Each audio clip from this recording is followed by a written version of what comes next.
Hello there, welcome to today's lesson. My name is Abacus, and this is ICT. And today we'll be starting with a little bit of history. And our topic for today is computer history. Like we all know, everything in this life has an history, has a beginning, it has where it started from, and where it all originated from. So today we are going to look at the history of computer. We'll talk about some people who played key roles in the development of computer, how computer originally started and how it grew to develop to become what it is today and how it's still developing.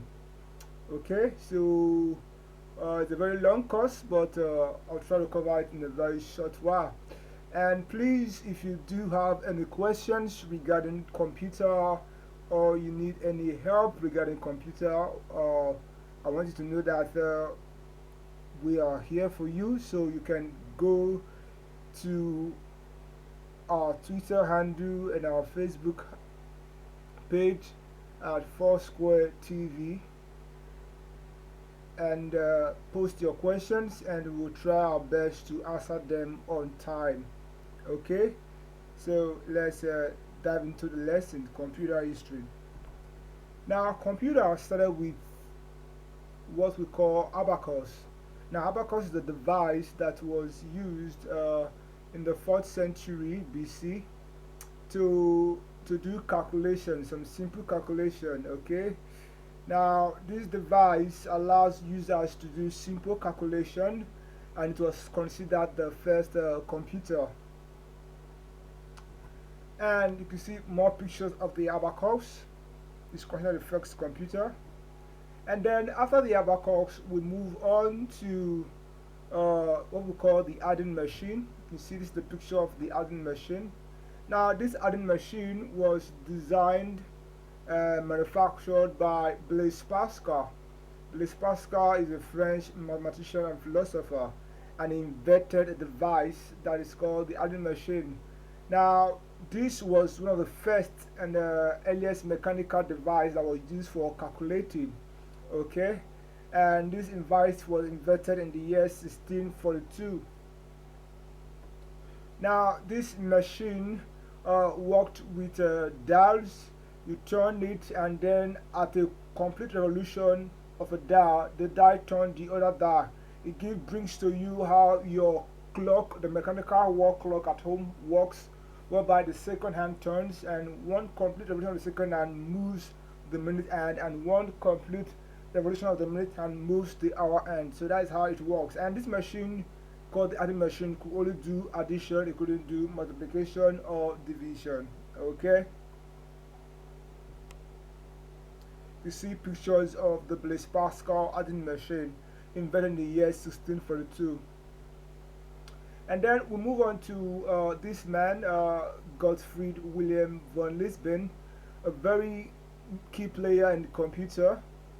He developed, or I would say he created something called the step reckoner. Now this device that he proposed was supposed to add, subtract, multiply, divide, and even calculate square root, but a keynote here is that this device never actually worked.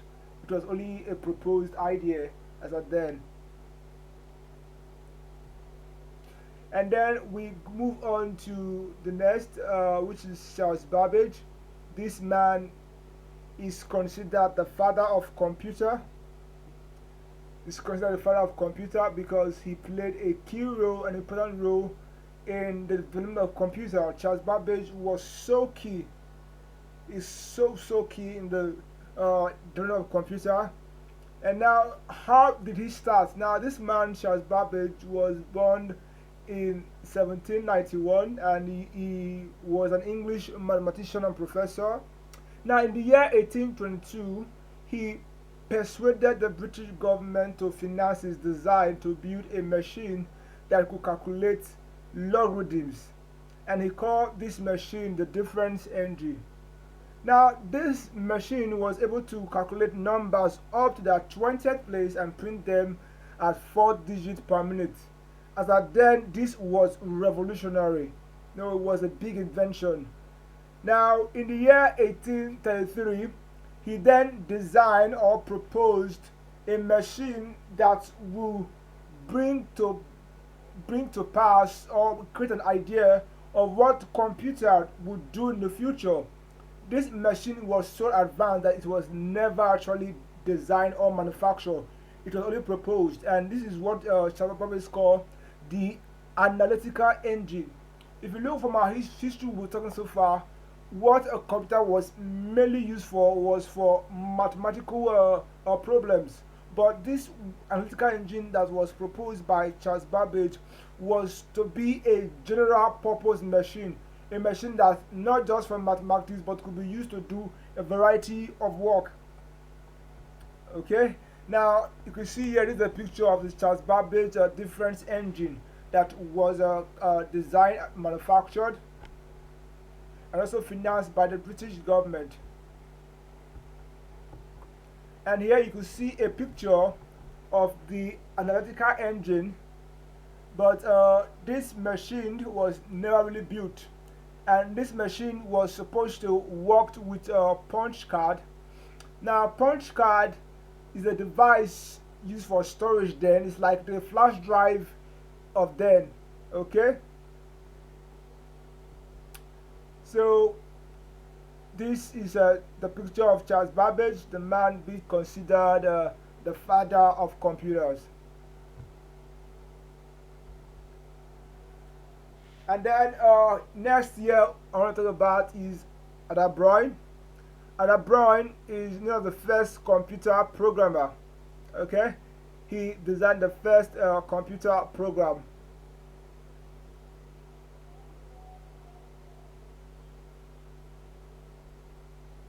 And next in the computer history, we'll talk about Herman Hollerith. Now, this guy is so instrumental, so key in the development of computer. There's no way you can talk about computers and not talk about this guy. Also, if we can call Charles Babbage the father of computers, I think we can also call this guy the fathers of storage device, because he created the punch card. Okay, this is the picture of the punch card, the flash drive then. And then next we'll move on to what we call the tabulating machine. Okay, now the tabulating machine was also revolutionary. Okay, now this was the first machine, or we can say computer, that used electricity. And also this machine has holes for information to be tabulated, and they were in postcards. Now, this machine also worked with circuit, and this machine was used basically for tabulating data, and this machine was pushed forward by the US government. Okay, it was used for their census. Now, the US census was done every 10 years. It was done by hand as at the 19th century, in the 90s.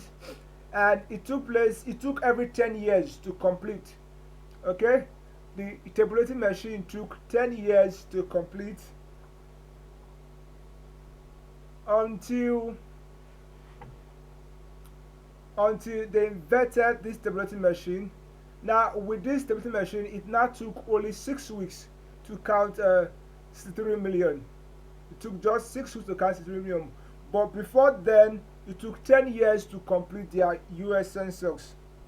But now with this new machine, it took only 6 weeks to count 63 million. So you could see how far computer has helped. And now this tabulating machine was designed by a company called the International Business Machine, IBM. There's no way you can talk about computers development, how they've grown, without talking about IBM. IBM played a key role, and till today they are still playing a key role in computers. Okay, so IBM developed or pushed forward the tabulating machine. Now we move next to Howard Aiken. Okay, Howard Aiken thought about how to create a more functioning model of Charles Babbage analytical engine. Remember, Charles Babbage analytical engine was never manufactured. Okay, so I can talk about how to create a more model and a more machine that could do more function than Charles Babbage analytical engine, and it succeeded. It succeeded in getting a grant of $1 million from a particular from IBM. So he got a grant of $1 million and was able to create what he called the automatic sequence calculator, and he called it the Mark 1 for short. Now, this automatic sequence calculator called the Mark 1 from IBM was revolutionary. Now, this machine was designed in the year 1944. Now, the Mark 1 was so heavy, so big. It was, in fact, the machine was colossal because a machine spanned 51 feet in length and 8 feet in height, and the machine requires 500 meters of wiring to change or to connect each component. That was how gigantic this machine was. Although it was revolutionary, it could do a lot more function than the electrical engine proposed, but it was very, very big. Okay, now this Mark 1 brought about the Charles Babbage dream of a more general purpose computer, and also this machine also put IBM's name on the forefront of the computer industry. And also this machine, the Mark 1, will forever change how computer is being viewed. Now this is our icon, and here is the Mark 1. Well, this is a more modern version of the Mark 1. Let's see if we can have more picture of this is the Mark 1 in operation. You can see how big it was. Now we move on forward to John Atanasoff and Clifford Berry. Now these were the first guys to develop the first electronic computer. It was built by John Atanasoff and Clifford Berry. Now this computer that was developed used a binary number system of 1 and 0. You know, in mathematics what we call binary numbers, 1 and 0. Now this binary system of numbers is still used till today. Computers still run 1 and 0. In fact, let me make it more simple for you. Any electrical appliances you can see still run binary system of 1 and 0.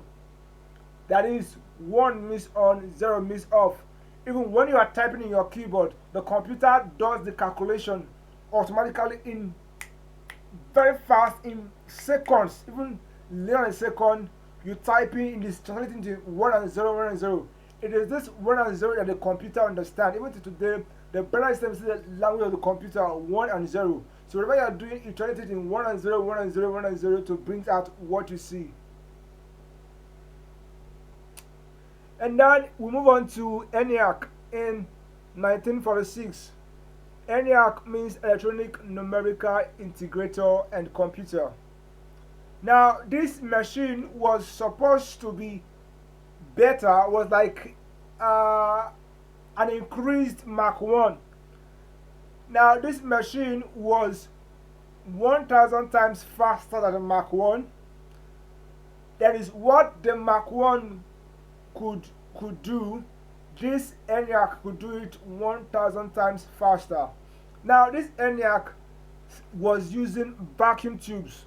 Now it used up to 1,800 to 19,000 vacuum tubes, and also it used 70,000 resistor and 5 million solder joints. This massive instrument, the ENIAC, required a small power station to power it. You know what that means? That this machine required a small NEPA office to power it. See how computer then was so mighty, so big. In fact, computer then was not a personal computer, was not PC. They were state-owned. They were being run by the state. You can see the ENIAC, how it filled the whole room. Now, this ENIAC was so advanced that it could even do nuclear physics calculation. Now, as at then, nuclear physics calculation would have taken 100 engineers and a year to do it by hand. But this machine was so powerful that it could do it in just 2 hours. Now, this ENIAC system program could be changed by rewiring a panel. Now, this machine weighed 13 tons and was 1,500 square feet. That's an average of a 3-bedroom house. I'll tell you how gigantic this machine is. Now, this is a picture of the ENIAC. Now, we are now moving into more modern form of computer like the one you know. Now, a computer. A computer is an electronic machine that accepts data, processes it according to instruction, and provides the result as a new data. That is, a computer should be able to do 3 things in principle. First, accept data. Second, process data. 3, bring out a new data. That is, a computer should be able to do give and take and give, and then process. Also, a computer should be able to make simple decisions and comparison. When we say simple decisions, like for example, when you close the lid of your laptop, the computer automatically tells the system to go to sleep. When you don't touch your phone or screen touch phone for a minute, the light goes off automatically. That's the computer making decision that, oh, this phone is not being used. Okay? So a computer is an electronic machine that accepts data, it works on it and gives out information. It processes data. So a computer should be able to process data. Next, we move on to a very key component in computing, which is called program. Every computer runs a program. Okay? Without a program, a computer will not be complete. So every computer runs a program. Now, what is a program? A program is a list of instructions written in a special language that the computer understands. That is, a program is a instruction given to the computer in the language of the computer. And here you can see pictures of the vacuum tube that was used in the ENIAC. If you have those old TVs whereby those TVs that have big back, you can open them, you see something like this, vacuum tubes. Now, in the year 1930 to 1940s, a man called Alan Turing developed what was called the universal machine. Now, the reason why he developed it was that he envisioned a computer that could perform many tasks by simply changing a program rather than changing an electronic component. Okay? Now, this was a massive point for the computers, because this man said that, okay, oh, I don't need to remove a particular component, I don't need to remove a particular wire before a computer could do some different or many tasks. So just by changing the program, the computer should be able to change the task that is performed.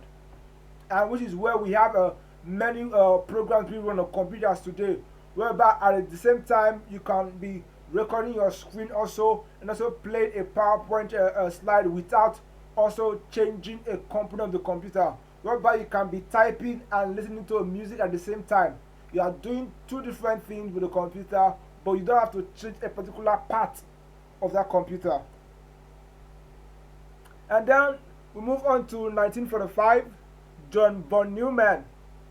Now, he developed the concept that computers should be able to store programs. Okay, he developed the stored programs concept, that computers should be able to store programs in the CPU.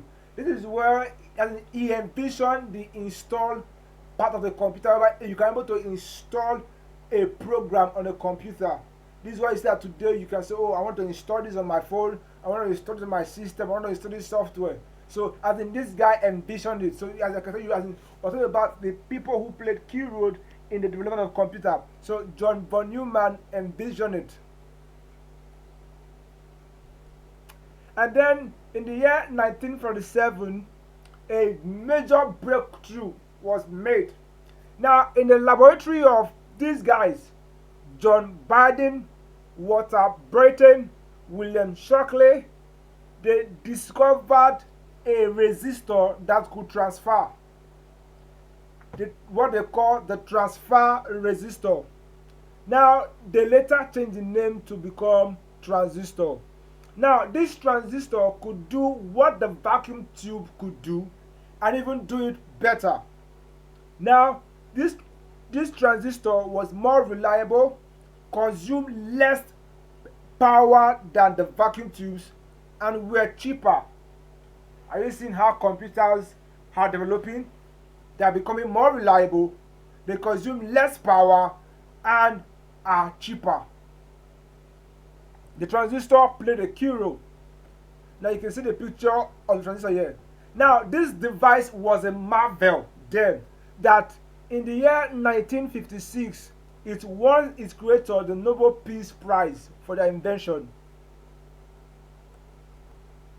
Yeah, you can see the vacuum tubes here, and now you can see the resistor. You can see the size difference. This is a transistor, and this is a vacuum tube. You can see the vacuum tube, you can see the transistor. You can see the size comparison. And now you can see a transistor radio, how small and how portable it is. Now we move on next to this woman called Grace Hopper. Now the reason why I'm talking about this woman is because she was the first woman to create a computer bug. This is a computer bug years and then. So it was the first to create the computer bug. And then we are now moving into more developed computer. Computer is not more developing. Now in the year 1975, we all recall the Athia. Now this invention was made with the transistor. Now the transistor made, like I said, made the computer smaller, cheaper, and more reliable. So the stage was very, very set for the entrance into, as in for computer to enter into the homes of people, because now they are now cheaper. You can now buy a computer. It was now cheaper.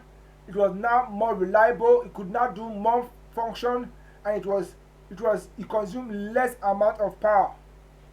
Okay, so under the leadership of Ed Roberts, the Micro Instrumentation and Telemetry Company, MITS, wanted to design a computer kit for the home. Okay, so this company decided to work on a computer for the home, a personal computer, PC. Now in the year 1970, the transistor, on that big breakthrough came about, the transistor were replaced by IC. IC means integrated circuits or chips. They were more smaller. Now they were more faster, more cheaper.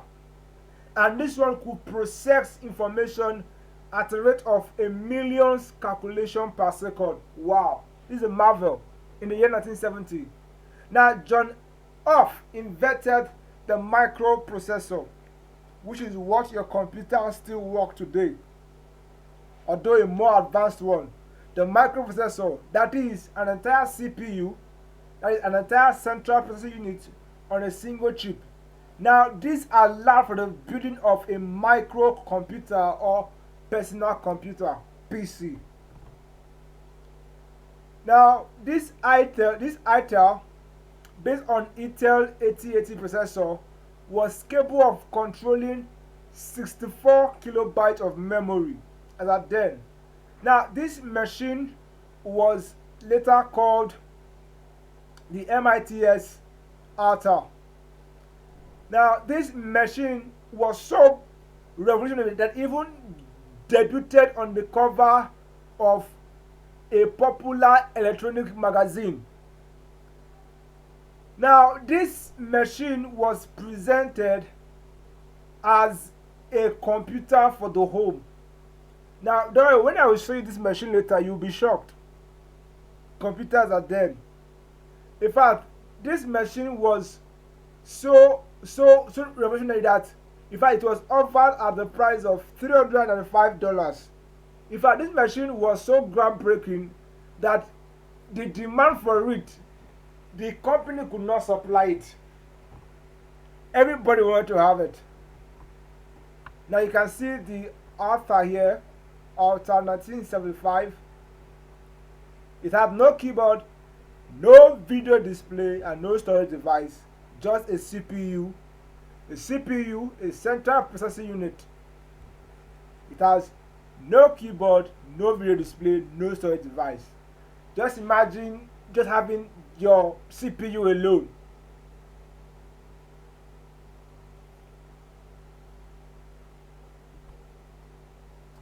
Now, IBM in 1981, this is where computer begin to come like the way we know it today.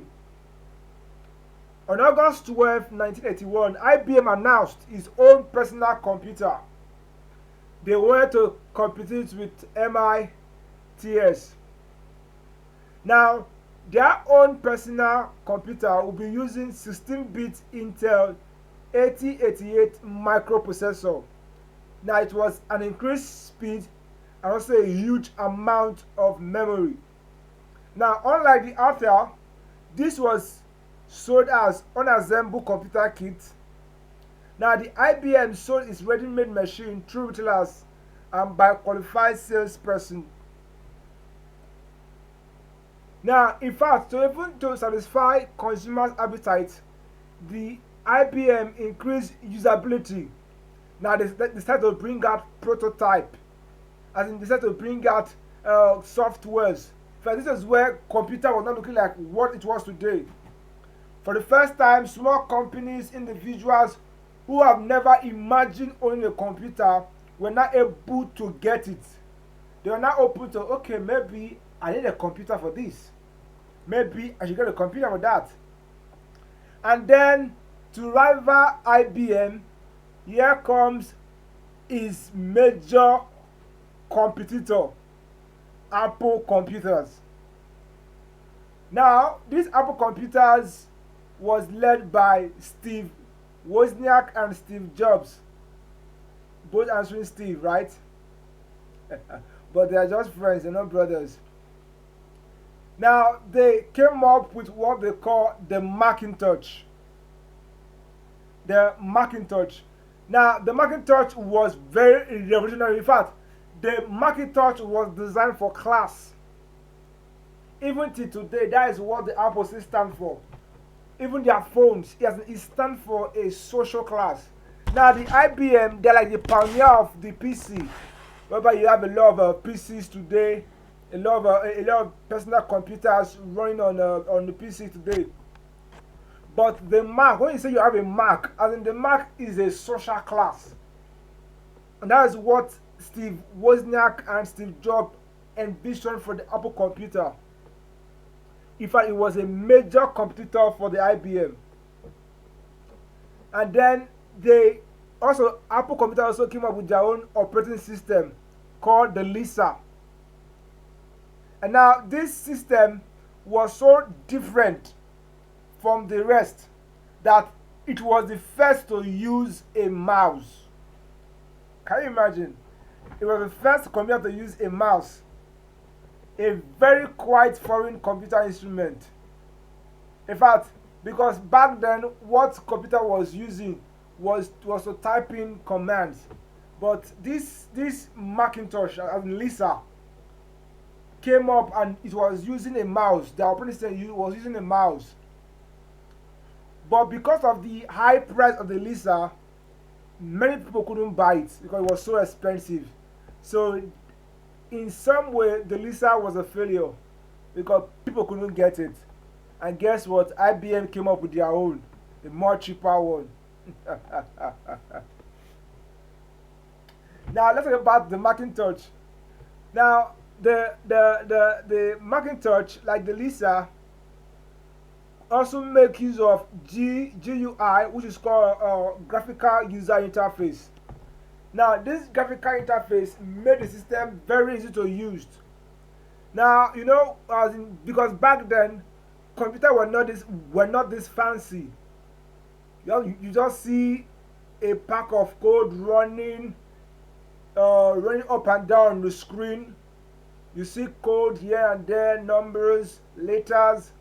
But this graphical user interface brought the computer to the common man. I mean, it made it to become so beautiful. Like what you are seeing on the screen today, you can see this beautiful writing, this beautiful background, as in these beautiful buttons, the lettering and everything. This is what we call the graphical user interface. I think it made the computer to become, as in the user interface became graphical. That you would like to want to look at the computer, you would like to want to see it, and this was a very big success for the Macintosh. And this was done in the year 1984. And here you could see the Macintosh. You can see it has a monitor, it has a keyboard, it has a mouse. You can see the Macintosh. It combined together with the PC. In fact, the Macintosh was a breakthrough. In fact, it gave birth to the laptops we have today. It was out of rivalry of IBM that they started making their own laptops. The Macintosh was a success. Now, the Macintosh was debuted in 1984. In fact, it had user interface. It was 32 bits. It had a Motorola CPU.